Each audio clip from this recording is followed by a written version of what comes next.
Hey, this is Mick Holly. I love this quote from Jerry Garcia of the Grateful Dead. You don't want to be the best at what you do. You want to be the only one who does what you do. And I think a lot of times, we're trying to fit in when in reality we want to stand out. We want to pop.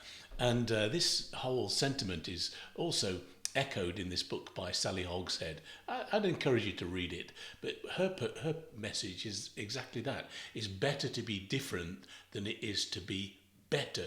So you don't have to be the best. You know that first sentence I said, which is you don't want to be the best at what you do, you want to be the only one. You want to be different. So you need to find out what your difference is and to differentiate and to communicate. And when you differentiate, remember my earlier video, compel or repel, you can actually make a big impact. So David Ogilvy, the famous advertising executive, said, you can enter your prospect's mind in one of three ways. The first way is the nature of your value proposition, what it is that you do, your promise transformation, that's what you're promising. The second way is sometimes it's more important to hold a position of authority. So, for example, IBM holds a certain position.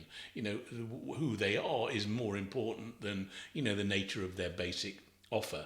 But the real difference is if you can make a powerful distinction around your big disruptive idea. So Elon Musk might say, all gas powered vehicles are dead, the future is electric. It's very disruptive, it positions you very, very differently. Now, let me give you a bit of an example. You remember this guy? He's still going to commercials, right? Tony Horton, P90X.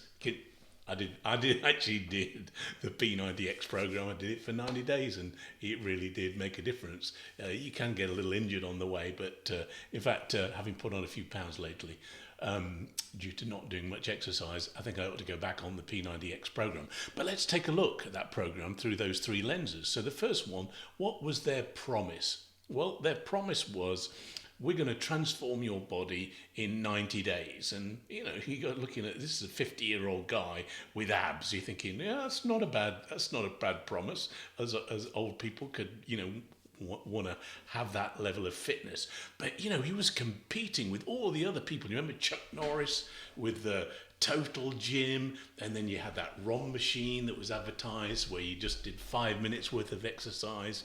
I mean, there were tons and tons. What was the one with the crossbow, like I forget what that was called. But anyway, so much competition.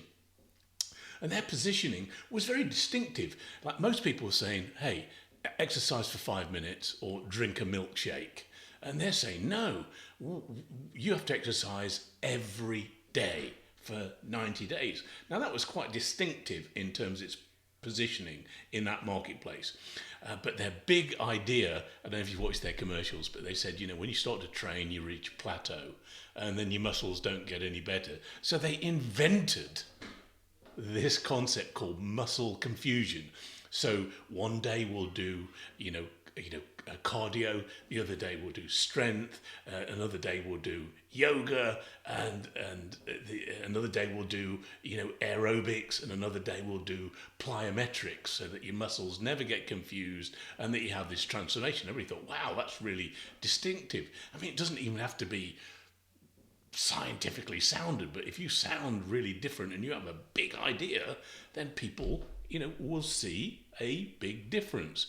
And if I give you an example, in our business by the numbers. So the promise is I work with business owners. So I help business owners run their business by the numbers so they can generate higher sales and profits while all the time having the cash they need to fund their dreams. Remember, most businesses fail because of a lack of cash flow.